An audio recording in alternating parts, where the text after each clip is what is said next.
Okay, let me just tell you something. I've been around for a long time, and honor is the key to receiving from God. I've honored my boss and have experienced reward at my workplace. I honor, therefore I am honored.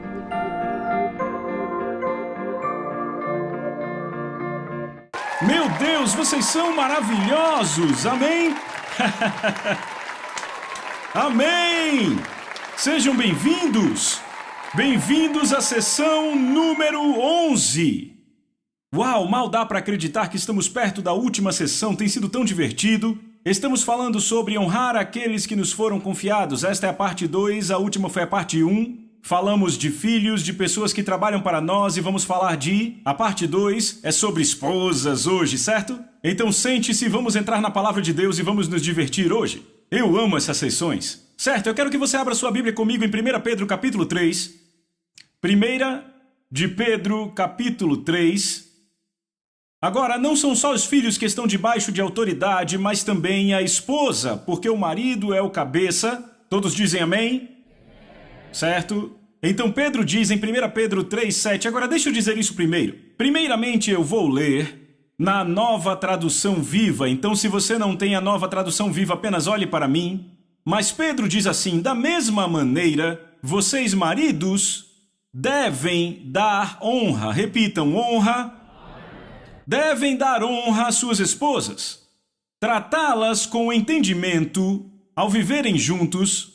Ela pode ser mais fraca do que você, mas ela é a sua parceira igualmente no dom de Deus da nova vida. Se vocês não tratá-las como devem, suas orações não serão ouvidas. Agora... Então vamos começar com tratá-la como a parte mais fraca, certo? Alguns homens interpretam isto como elas estando abaixo, nossas esposas abaixo de nós. Agora eu tenho uma novidade para vocês, isso não é nem um pouco do que Deus está falando aqui. Quando Deus diz, o Espírito Santo, Pedro diz nessa passagem, honrem suas esposas como parte mais fraca, quer dizer que elas não aguentam fazer tanta força quanto você. Uma mulher fisicamente, na média, não é tão forte quanto um homem. Isso é exatamente o que Pedro está dizendo nessa passagem. De fato, eu vou ler para vocês aqui da Bíblia Amplificada. Eu não tenho, eu achei que tinha, mas não. Bem, mas mesmo assim, a coisa que eu quero apontar aqui é, ouçam isso. Se vocês não as tratarem como devem, suas orações não serão ouvidas. Agora ouçam, se um marido desonra sua esposa, suas orações não serão ouvidas. Isso é muito pesado, ok? Sabe, essa é uma vida infeliz para qualquer um, ok? Ou seja, a sala do trono não vai te ouvir. Suas palavras não chegarão aos ouvidos de Deus se você desonrar a sua esposa. Você percebe como isso é grande? Ok? Então, eu quero fazer aos maridos algumas perguntas diretas aqui, ok? Você trata sua esposa como valiosa? Você ouve as palavras dela? Ou você a evita achando que ela é apenas uma fêmea emocional? Ok? Eu aprendi isso da forma difícil, ok? Logo que eu e Lisa casamos, eu não ouvia o conselho dela. Por quê? Eu orava toda manhã entre 1 e 2 horas. Acordava cedo, tomava um grande copo de água com limão que eu esquentava no micro-ondas por 60 segundos, saía para orar por 1 ou 2 horas, certo? Minha esposa...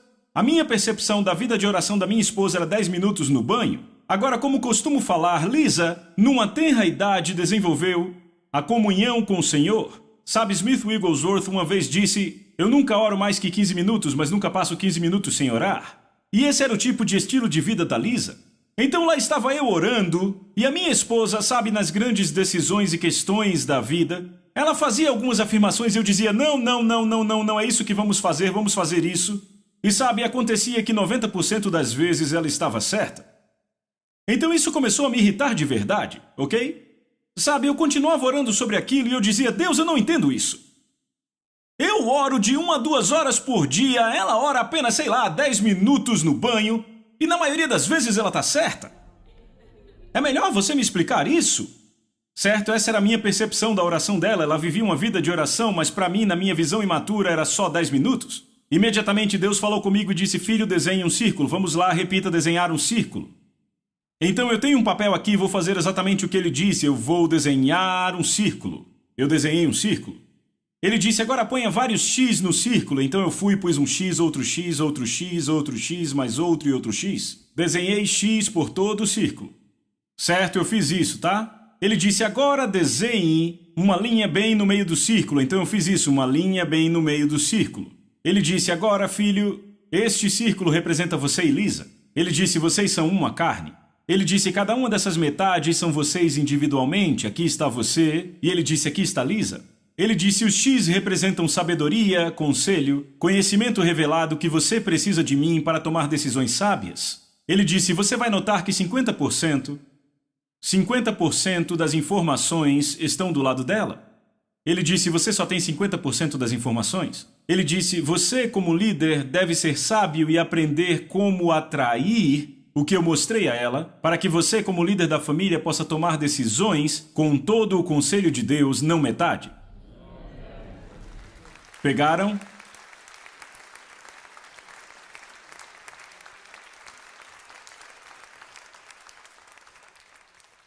Agora vamos ver de novo as palavras de Pedro, na nova versão King James, 1 Pedro 3:7. Maridos, da mesma maneira, habitem com elas com entendimento, dando honra à esposa como vaso mais frágil, sendo co-herdeiros da graça da vida para que suas orações não sejam impedidas. Agora notem que Pedro diz habitar com entendimento, repitam, entendimento. Há tanto mais entendimento para ser tirado da palavra de Deus sobre como viver um casamento bem-sucedido com as esposas. Muitos divórcios seriam evitados se entendêssemos o que está na palavra de Deus. Sabe, o masculino e o feminino, quando você pega o masculino e o feminino e põe juntos, isso traz o reflexo completo da imagem de Deus, certo? A Bíblia nos diz isso. Gênesis capítulo 1, verso 27 diz, então Deus criou o homem, a humanidade ou os seres humanos à sua própria imagem. Ouça isso de novo, Gênesis 1, 27. Então Deus criou a humanidade à sua própria imagem, a imagem de Deus a criou. Macho e fêmea os criou. Então as Escrituras mencionam especificamente que deve haver o macho e a fêmea para nos dar a representação da humanidade, e a humanidade é criada à imagem de Deus. Estão vendo isso? Por esta razão, Paulo declara em 1 Coríntios capítulo 11, verso 11, desta forma nem o homem é independente da mulher, nem a mulher independente do homem no Senhor. Então, quando vamos às palavras de Pedro, ouvimos dizer que o homem deve honrar a sua esposa de duas formas, digam duas formas. Número 1, como vaso mais frágil. Então vamos falar disso rapidamente de novo. O que ele quer dizer quando fala honrá-la como vaso mais frágil? Tratá-la como uma garota, rapazes, é isso aí? Estão comigo, você é o mais forte, ou seja, você a protege. Sabe, se você vai com ela para uma loja, abra a porta para ela. Se você vai entrar no carro, abra a porta dela primeiro. Se você está no restaurante, puxe a cadeira dela e a ajude. Você a honra como o vaso mais frágil, ou seja, você é o protetor dela. Se alguém está falando mal da sua esposa, você a defende, você a protege. Esta é a responsabilidade dada por Deus. E todos dizem, amém. Então, ele disse que somos co-herdeiros na graça da vida. Repitam, co-herdeiros. Deixa eu ler de novo. Sendo co-herdeiros na graça da vida. Então, somos iguais co-herdeiros na graça da vida. Estão vendo isso? Estão vendo isso? Ok, agora... A outra forma específica de honrarmos nossas esposas é tratá-la como sendo co-herdeira da graça da vida. Isso quer dizer que ela é igual na sua posição diante de Deus, certo? Você, por ser homem, não tem vantagem nenhuma diante de Deus só porque você é homem, entende? Alguns guardam esta mentira em seu coração, apesar de ser um absurdo. Este conceito foi concebido por homens machistas que um dia comparecerão diante do trono de Deus e prestarão contas por isto. É um bom lugar para dizer amém? Tornou-se óbvio para mim, depois de quase 20 anos de ministério itinerante, juntamente com o estudo da palavra, que o favor de Deus é retido naquelas famílias ou igrejas que veem a mulher como espiritualmente inferior ao homem. Eu estou dizendo coisas muito importantes agora, certo? Precisamos nos fazer algumas perguntas muito importantes. Por que as mulheres não são incluídas nas equipes de liderança de algumas igrejas? Por que as mulheres em algumas igrejas não podem ministrar aos domingos? Por que as mulheres não são incluídas nas equipes pastorais de algumas igrejas? Por que na liderança só temos a voz dos pais e não a voz das mães? Uma igreja sem a voz da mãe não é diferente de uma família sem a voz da mãe.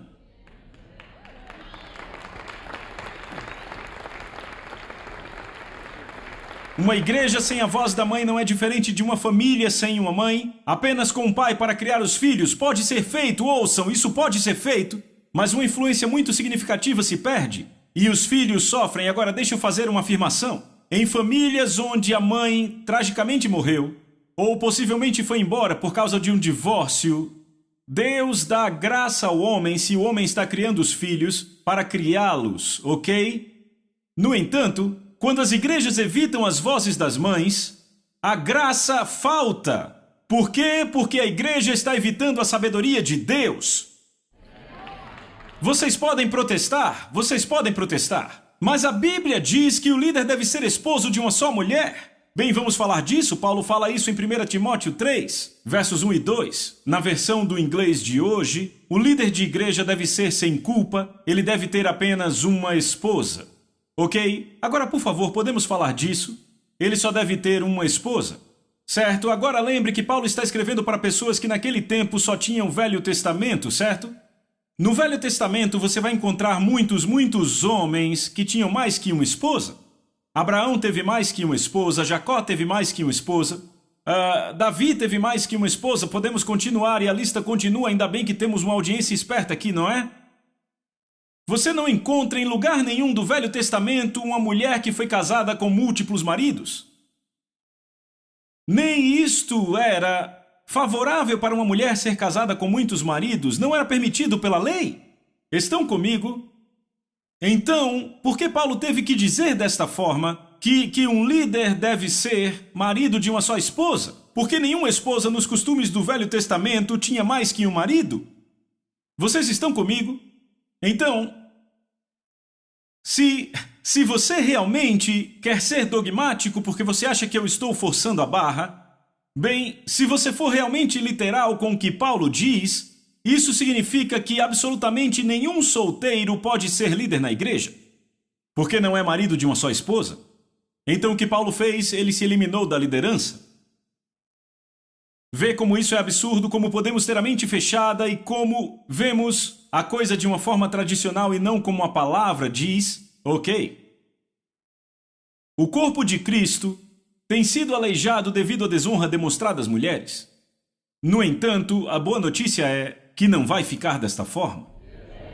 Atos, como eu sei disso, porque Atos 2, 17 e 18, na versão do inglês de hoje, eu amo isso, diz: isto é o que farei nos últimos dias, diz Deus. Derramarei meu espírito sobre todos. Seus filhos e filhas proclamarão a minha mensagem. Seus jovens terão visões, seus velhos sonharão. Sim, sobre os meus servos, tanto homens quanto mulheres, eu derramarei o meu espírito naqueles dias e proclamarão a minha mensagem. Notem que Deus especificamente fala de filhas e mulheres falando sua mensagem. Também notem que ele diz nos últimos dias, estamos vivendo os últimos dias. Vocês notarão que nos primeiros dias da Igreja do Novo Testamento, não era permitido que as mulheres falassem. Paulo se refere a isso e há bons livros para você ler sobre este assunto e entender por que Paulo fala isso, mas nós não estamos vivendo nos primeiros dias e sim nos últimos.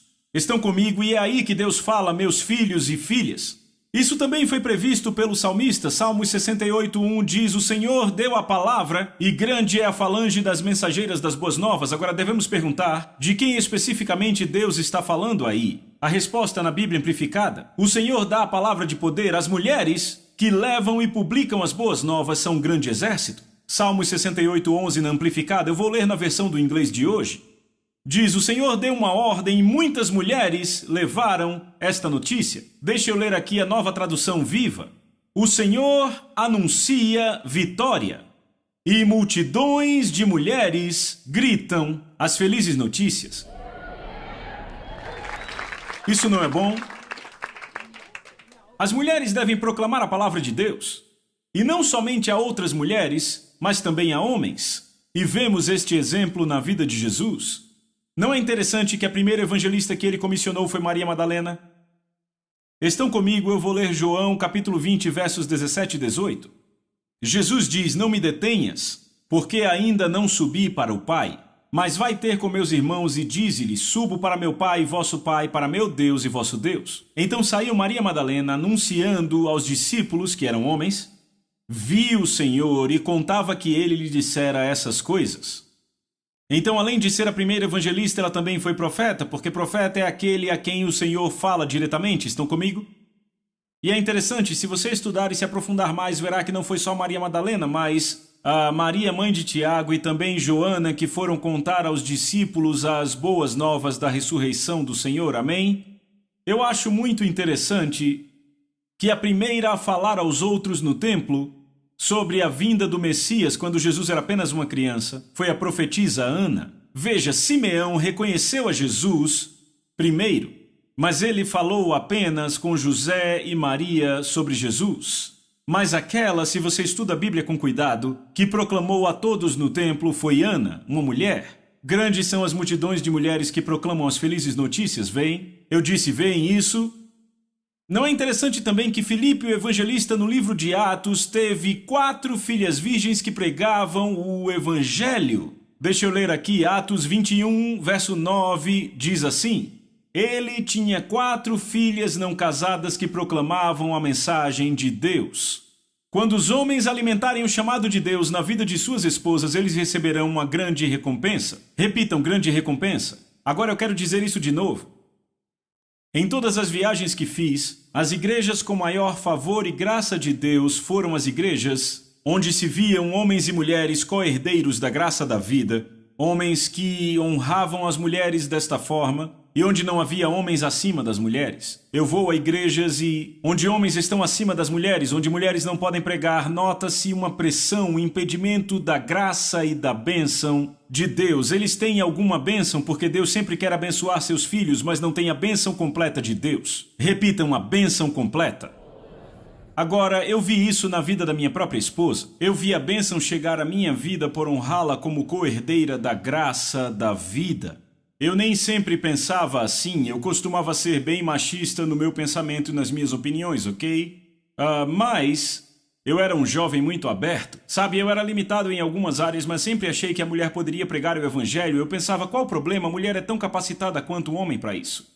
E, sabe, eu sempre pensei assim, mas eu lembro logo que eu e a Lisa casamos. Eu vou contar uma história aqui agora. Muitos não sabem, mas Lisa teve um olho removido quando tinha 5 anos. Ela teve uma doença chamada blastoma de retina. Na prática, é um câncer na retina. Então, aos 5 anos, retiraram seu olho direito e desde essa idade ela usa uma prótese no olho direito. Então, imaginem o que a Lisa passou no ensino médio, na escola. Sabe, nessa fase há muitas crianças maldosas que dão apelidos, sabe, Ciclope, Caolha, e houve vezes em que a Lisa fugia correndo e chorando da escola para casa e a mãe dela dizia, filha, pare com isso, você é uma grande mulher, e só aí ela voltava. Eu tive o privilégio de levar a Lisa ao Senhor no primeiro encontro. Eu disse ao Senhor que eu não sairia mais com outra mulher até achar a minha esposa. Quando eu tinha 20 anos, eu acho que um pouco mais jovem, eu tinha acabado de entrar na universidade, e 1 ano e meio depois, Deus trouxe Lisa à minha vida, eu a levei ao Senhor e 1 ano e meio depois nós nos casamos. Eu lembro que casamos, mudamos para o Texas e na nossa grande igreja fazíamos parte de uma igreja enorme no Texas. Lisa ainda tinha os medos com os quais havia crescido, sabe, de pessoas chamarem ela de nomes, esse tipo de coisa. Então Lisa era um pouco mais reservada. Aqueles que a conhecem hoje sabem que ela é uma pessoa extremamente extrovertida, muito engraçada. Mas ela não era assim logo que casamos, era extremamente quieta, reservada, com todos esses medos. Então íamos àquela igreja e as pessoas achavam que ela era uma mulher travada. As mulheres. Agora ela não era travada, tinha muito medo em sua vida. Então logo que casamos, precisávamos de uma renda extra e decidimos que a melhor coisa para ela fazer, como ela era muito boa com maquiagem, cuidados com a pele, então ela foi para uma empresa que tratava de cuidados da pele e maquiagem. O problema é que a Lisa era muito boa no que fazia, mas ela tinha medo de se aproximar de pessoas. Algumas vezes eu literalmente a tomei pela mão e a levei até algumas pessoas. Eu dizia, querida, você tem que marcar um encontro para falar com essas pessoas, coisas assim. Bem, à medida que o tempo passou, eu lembro que estávamos no shopping e passamos na frente de uma grande loja de departamentos Era uma das lojas mais luxuosas e eu disse a Lisa, sabe, você devia tentar a um cargo na área de cosméticos aqui porque você é melhor que todas essas garotas, ok? E ela disse, não, sem chance. Bem, o que aconteceu foi que ela tinha trabalhado para outra loja na área de cuidado com a pele. Então ela ficou com aquilo que eu disse na cabeça e se candidatou para uma vaga para mexer com maquiagem. Para surpresa dela, ela virou representante da Elizabeth Arden. Então ela virou representante dessa empresa Elizabeth Arden, não sei se conhecem, será que ainda existe? Existe sim. Sabe, eu pergunto porque não vejo mais muito por aí, mas ela virou representante. E a garota que era representante antes dela não fez um trabalho muito bom. Bem, a Lisa vendeu toda a linha, o estoque inteiro em 2 semanas. Então, pouco tempo depois, ela viu aquela mala chegando na sua mesa. Bem, ela olhou ao redor e de repente ali estava um dos executivos da empresa. E ele disse, você vai almoçar comigo, não vai mais ficar nesse emprego?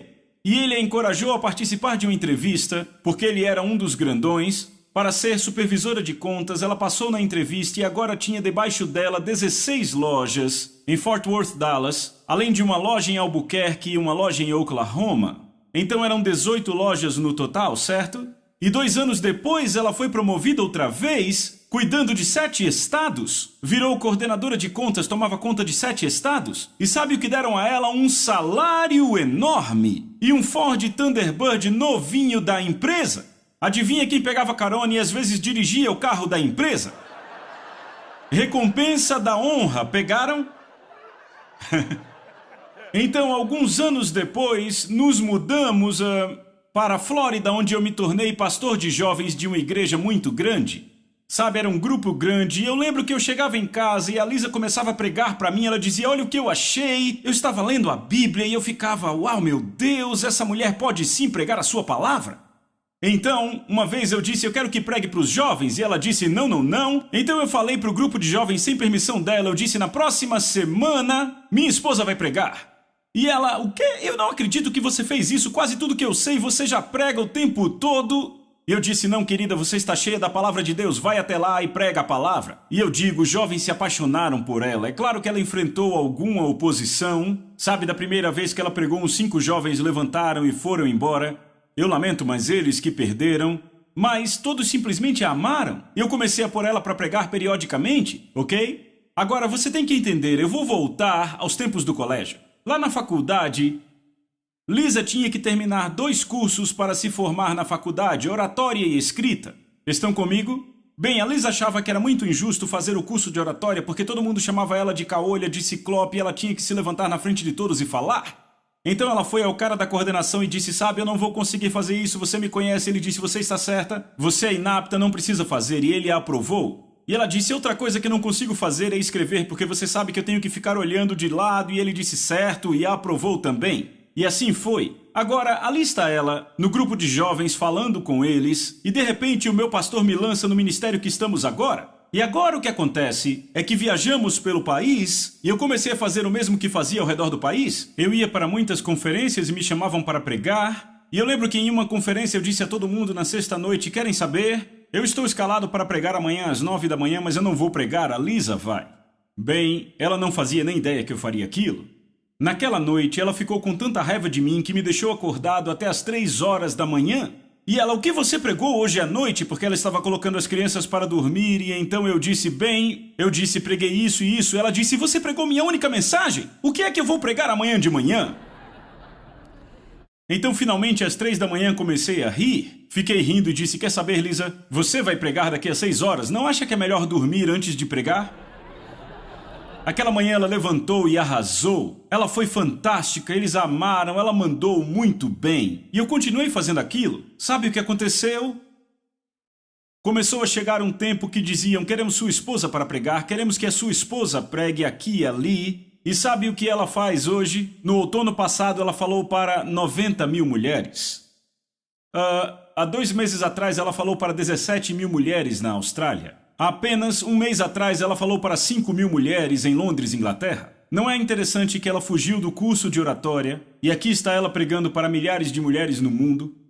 E não foi só com a fala, sabe? Também foi com a escrita. Porque o que aconteceu foi que eu comecei a escrever em 92 e a Lisa me ajudava com a edição porque eu tinha a revelação e o meu estilo de escrita precisava ser desenvolvido. Então a Lisa me ajudava a editar meus próprios livros. E com o tempo eu vi que ela também tinha uma mensagem, e depois que A Isca de Satanás se tornou um best-seller, eu falei para o meu editor, você devia falar com a minha esposa. Eu disse à minha esposa, ela tem uma mensagem maravilhosa de como ela foi liberta do medo. E então o homem foi à minha casa, ele dirigiu até nossa casa, bateu na porta e a Lisa disse, você está aqui para ver o John? E ele disse, não, para ver você.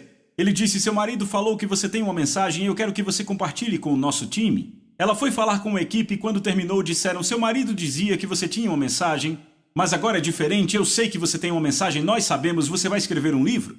Então ela começou a escrever, ouçam isso, já escreveu 6 livros e 5 desses estão entre os mais vendidos no país e ao redor do mundo. Sabe o que é mais legal? Quais foram os 2 cursos que ela fugiu na escola? Oratória e escrita. O que ela está fazendo hoje? Ela fala diante de milhares de mulheres e ela escreve. É isso que acontece quando um marido honra a sua esposa. Os dons nela florescem e sabe o que acontece? A recompensa. Eu poderia falar o dia inteiro sobre as recompensas. Elas são inúmeras. Eu tenho visto por honrar a minha esposa. Olhando hoje, primeiro, a maior recompensa para mim é que Lisa já tocou centenas de milhares, provavelmente milhões de vidas, com a palavra que Deus confiou a ela. Ou seja, por eu ter me inclinado ao Espírito Santo, encorajado e honrado ela, quer dizer que no trono do julgamento, Deus vai dizer, veja as pessoas, John Bevere, que você trouxe para mim através da sua esposa. Para mim essa é a maior recompensa. Em segundo lugar, eu já entrei por portas maravilhosas no ministério, portas maravilhosas porque chamaram ela primeiro. E sabe, ela ia para aquela conferência ou igreja e diziam, uau, ela é impressionante, temos que chamar o seu marido, já lemos seus livros, vamos chamá-lo. E como resultado, eu já fui a muitas igrejas por causa do favor que eu recebi com a minha esposa indo adiante no ministério. Ouçam, eu tenho novidades, maridos, cada uma das suas esposas possuem dons. Se você honrar a sua esposa, se você nutri-la, se cuidar dela, e nutrir é dar o que a sua esposa precisa para crescer. Estão comigo? Agora, sabe, houve vezes em que eu disse, Lisa, você vai pregar. Ela não achava que eu estava nutrindo ela. Ela não gostava mesmo, ela achava que eu estava fazendo o oposto. Mas na verdade eu estava fazendo o que Deus pôs em meu coração para ajudar a minha esposa. Porque eu vejo assim, como líder da minha casa, Jesus disse, eu vim para servir. E meu trabalho como líder é me certificar que minha esposa e meus filhos se tornem o que Deus os chamou para ser. E às vezes a forma como eu os encorajo, eles não gostam. Mas sabe, eu descobri que às vezes Deus me faz fazer coisas que a minha carne nem sempre gosta. Mas eu sei que Ele faz isso para o meu bem e para que eu alcance o destino que Ele traçou para mim. Então eu digo a vocês, maridos, encoraje sua esposa. Fale aos dons que estão nela. Fale aos talentos que Deus colocou nela. E perceba que você, como homem, nunca vai liberar o seu potencial se continuar evitando sua esposa. Se você impedir os dons dela, nunca alcançará o potencial que Deus te chamou para manifestar. Eu digo e prometo isso a vocês, você nunca alcançará o seu potencial se ficar impedindo a sua esposa. Por quê? Porque suas orações não serão ouvidas. E desta forma, você não cumpre seu destino. Eu acho que ficou bem claro. Eu sei que eu criei uma atmosfera muito solene falando disso, mas eu acho que o que está acontecendo agora é que os caras estão pensando nisso e quer saber? Você não se entristece com isso, você se empolga com isso. Porque alguns aqui estão dizendo, sabe, agora eu já sei como vou fazer, eu vou sim encorajar a minha esposa, vou edificar a minha esposa e fortalecê-la. Honre-a e você verá o que acontece não só com ela, mas também com você. E sabe outra recompensa que recebi? Eu tenho uma esposa plena. Sabe, já conheci muitos homens infelizes porque têm esposas não resolvidas.